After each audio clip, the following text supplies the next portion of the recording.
자, 어제 이어 오늘도 동의보감 갖고 왔습니다. 오늘도 열심히 한 10분만 읽어 드리겠습니다. 정위 신본 어글리 올드맨은 되지 말아야 한다. 정력을 아끼는 것이 건강과 늙지 않음의 근본이 된다는 것을 다시 한번 강조하고 싶다. 사람이 40세 이하일 때 제멋대로 놀면 40세 후에 갑자기 기력이 쇠퇴하기 시작함을 느끼게 된다. 쇠퇴가 시작되면 여러 가지 병이 벌떼처럼 일어나기 시작한다. 손을 쓰지 않고 오래 두면 드디어 구해낼 수 없게 된다. 요새 우리나라의 평균 수명도 크게 연장되어 70세 가깝게 되었다는 것은 놀랍고도 기쁜 일이다. 장수하게 된 것은 좋으나 그 반면에 70, 80대 노인들이 정력 타령을 하면서 정력에 좋다면 징그러운 벌레도 돈을 아끼지 않고 사먹는 세상이 된다면 문자 그대로 어글리 올드맨이라고 아니할 수 없다. 60세가 되면 폐정하고 배설하지 말아야 한다.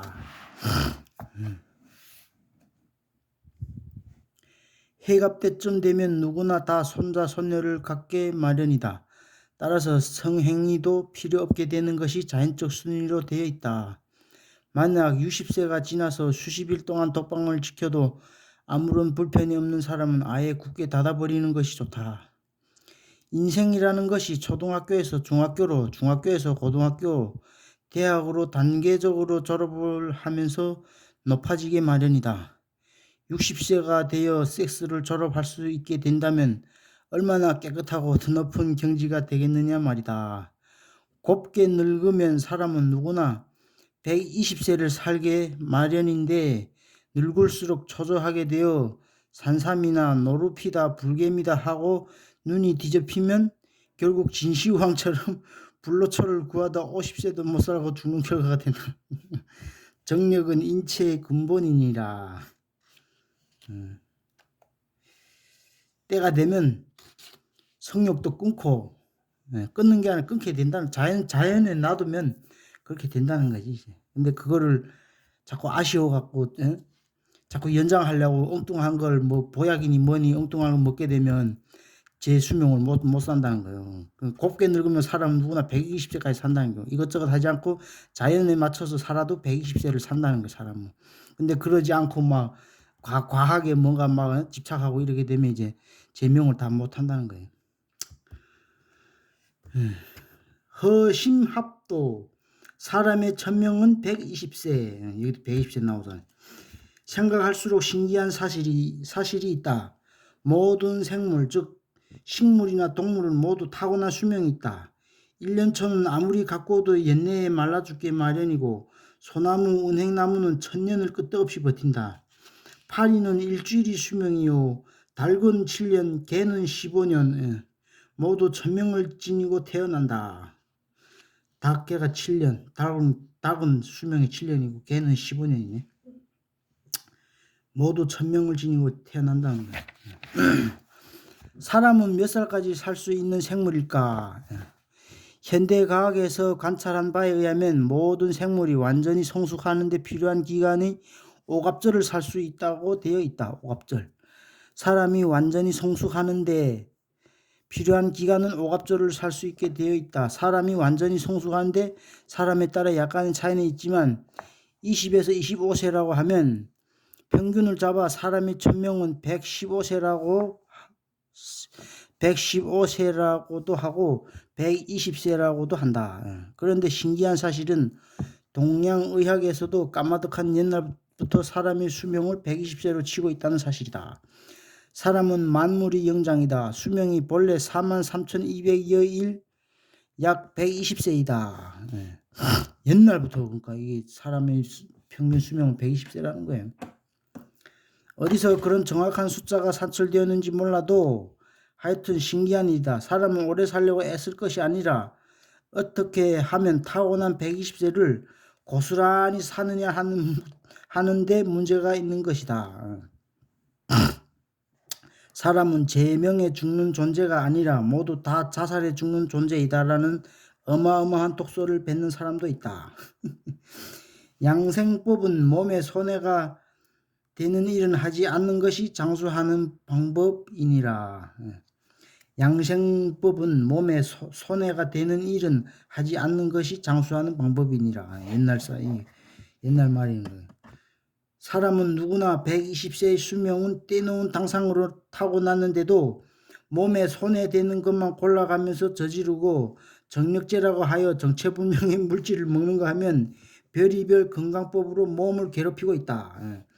사람이 허심탄회하게 되면 천지간의 도와 합치되는 것이요.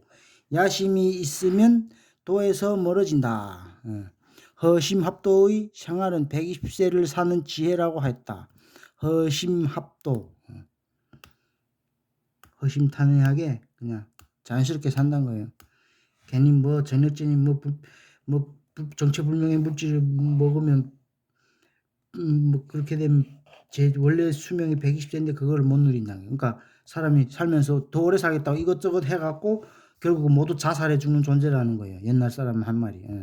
사람은 제명에 죽는 존재가 아니라 모두 다 자살해 죽는 존재이다 하고 옛날 사람이 얘기했다는 거예요. 원래 그대로 놔두면 120세를 사는데 더 오래 살겠다고 이것저것 하다 보니까 어떻게 보면 자살 행위나 마찬가지라는 거예요. 그러니까 그 허심합도의 생활은 120세를 사는 지혜라고 했다. 허심합도. 마음하고 도각. 이 말 뜻풀이를 어떻게 해야 될지 모르겠네. 어쨌든 다 내려놓고 자연스럽게 살아라는 그런 뜻 같아요.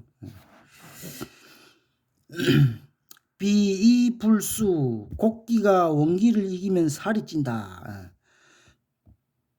동물 실험에서 동물에게 먹고 남을 정도로 사료를 풍부하게 주어 사육을 하면 모두 수명이 짧고, 또 반대로 60% 정도로 사료를 언제나 부족하게 먹여 기른 것은 포식한 것에 비하여 오래 살지만 그래도 정상적인 수명은 다 살지 못한다.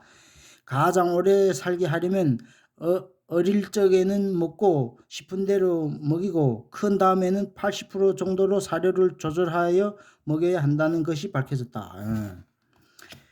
사람도 중년 이후에 포식을 하면 체중만 늘고 따라서 몸이 둔해지고 성인병이 원인이 되며 백해무일리 하다고 알려져 있다. 옛날에도 이런 이치를 잘 알고 있어 체중이 느는 것을 경계한 대목이 있는데 그 표현이 재밌다. 곡기가 원기를 이기면 살이 찌게 되며 장수하지 못한다.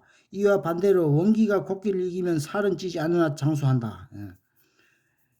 원기하고 곡기. 곡기가 그러니까 이 섭취하는 음식이라는 거예요.